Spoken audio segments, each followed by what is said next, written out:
দেশে হাম ও হামের উপসর্গে আরও 4 শিশুর মৃত্যু হয়েছে। এর মধ্যে ময়মনসিংহে 2 জন, সিলেটে 1 জন এবং বরিশালের 1 শিশু মারা গেছে।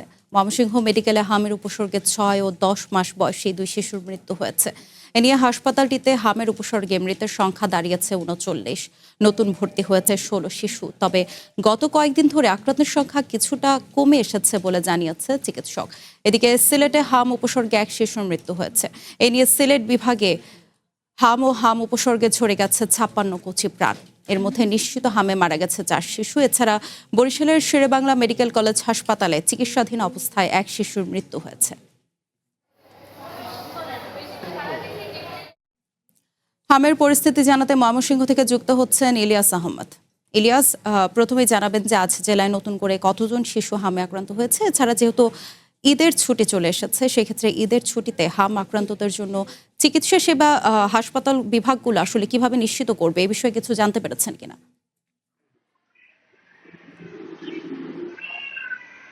হামে আক্রান্তের সংখ্যা কিন্তু কিছুটা কমে আসছে। অর্থাৎ চিকিৎসকরা যেটি বলছেন যে টিকা কার্যকর হয়, অর্থাৎ যে শিশু টিকা নিয়েছে সেই শিশুর টিকার যে কার্যকারিতা সেটি কিন্তু করতে শুরু করেছে, যার ফলে কিন্তু হামে আক্রান্তের সংখ্যা সেটি কিন্তু প্রতিনিয়তই কমে আসছে। সেই বিষয়টি কিন্তু চিকিৎসকরা আমাদেরকে যেটি জানিয়েছেন, অর্থাৎ গত 24 ঘন্টায় ময়মনসিংহ মেডিকেল কলেজ হাসপাতালে হামে আক্রান্ত হয়ে 16 জন শিশু ভর্তি হয়েছে। এছাড়াও 39 জন শিশু সুস্থ হয়ে বাড়ি ফিরেছে। সেই বিষয়টি ময়মনসিংহ মেডিকেল কলেজ হাসপাতালের যে ফোকাল পার্সন রয়েছেন তিনি আমাদেরকে সেই বিষয়টি নিশ্চিত করেছেন। এছাড়াও গত 24 ঘন্টায় 2 শিশুর মৃত্যু হয়েছে। এছাড়াও আমরা দেখেছি যে প্রতিনিয়ত মৃত্যুর মিছিল বেড়ে যাওয়ায় অভিভাবকদের মধ্যে যে কিছুটা উদ্বেগ উৎকণ্ঠা সেটি কিন্তু প্রতিনিয়ত কাজ করছে। অর্থাৎ এই পর্যন্ত ময়মনসিংহ মেডিকেল কলেজ হাসপাতালে 39 জন শিশুর মৃত্যু হয়েছে। আপনি একটি বিষয় বলেছিলেন যে ঈদে কিভাবে এই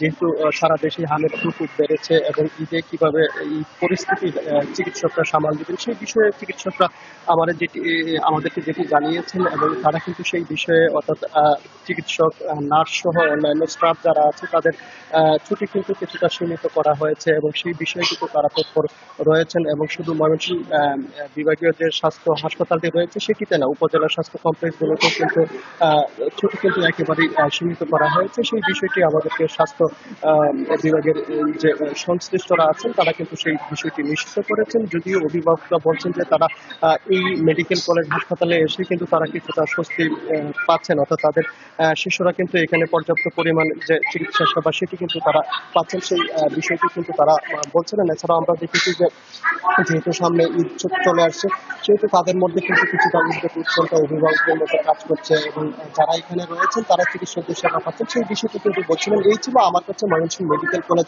হাসপাতালে হামের পরিস্থিতি নিয়ে সর্বশেষ। ধন্যবাদ ইলিয়াস আপনাকে।